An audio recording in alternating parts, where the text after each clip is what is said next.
with you the tips to follow before the examination. We have come up with you the timetable you need to follow. We have come up with you what the strategy need to be followed.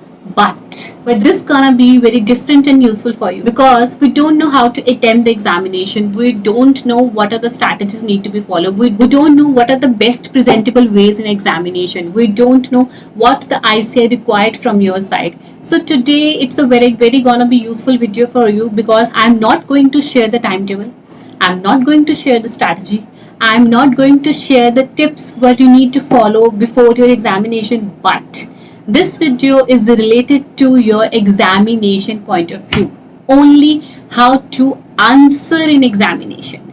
You are very well prepared, you have done everything, you have studied well, but that will only be useful when you will be able to present yourself, present your studies, present the knowledge in examination.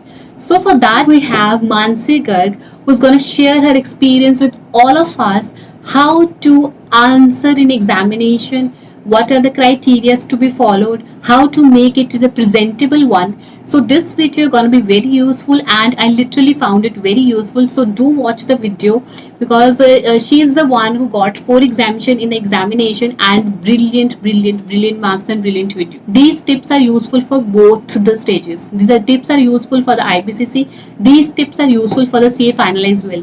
So this video is relevant for both of the stages, CA final and IBCC. So do check out the video, do check out the tips she has given to you and follow that in your exam. So over to you, Mansi Garg. My name is Mansi Garg. I have cleared my CA intermediate examination in May 2019 with exemption in 4 subjects. Today I am here to share few exam tips which I followed during my examination. Firstly, you would be provided with a A4 size sheet with the left hand side margin. You need to draw a 2-inch right hand side margin, make it a bit presentable and neat. Second tip, start each question from a fresh page.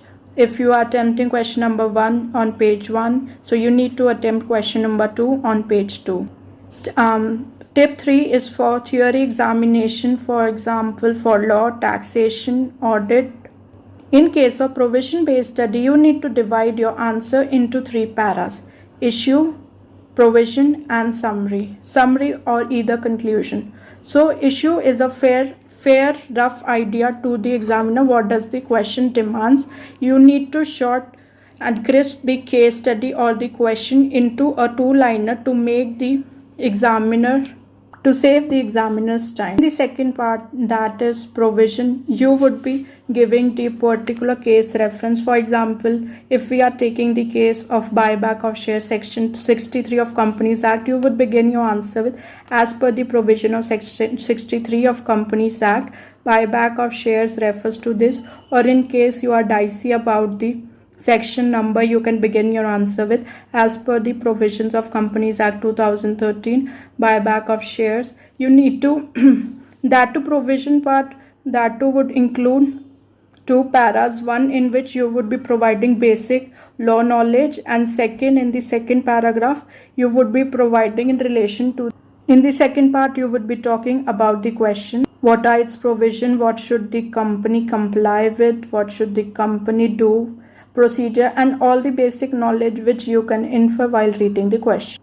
Last para, that is the third para, concludes conclusion, in which you need to conclude your answer in 3 to 4 lines describing your viewpoint, what did you infer from that question, what are your viewpoints, what should the company do, and mainly this is followed in case of true or false or yes or no question where you are being asked to give your opinion on the question. Using this 3-para tip will surely increase the length of the answer and give a good impression on the examiner. Next tip is that you should always underline some important concept or important thing, for example section number or an important term which you want the examiner should have more notice on. So you can either underline it with a pencil or black pen, whichever you have. So your first answer is the first impression on the examiner, whether the student is fully prepared, what is his preparation status. So make sure that you shall attempt that question which you are confident about. For example, if you are much confident about question number 5, you should begin your answer with question number 5 and then the least known, and you should end your answer sheet with the one you are the least icy about. Make sure that you spare at least 15 minutes at the end of the examination to go through your answers, presentation, and draw a ending line after end of each question. Thank you and all the best. So I literally feel these tips were helpful. How to present an examination, what are the criteria to be followed, how to answer the question, what are the sequence to be followed, and how to make it very presentable, right? Some extra marks you definitely get because of the neat and clean paper, right? Some of the marks you get for your good presentation. So yes, these things matters a lot. How to present.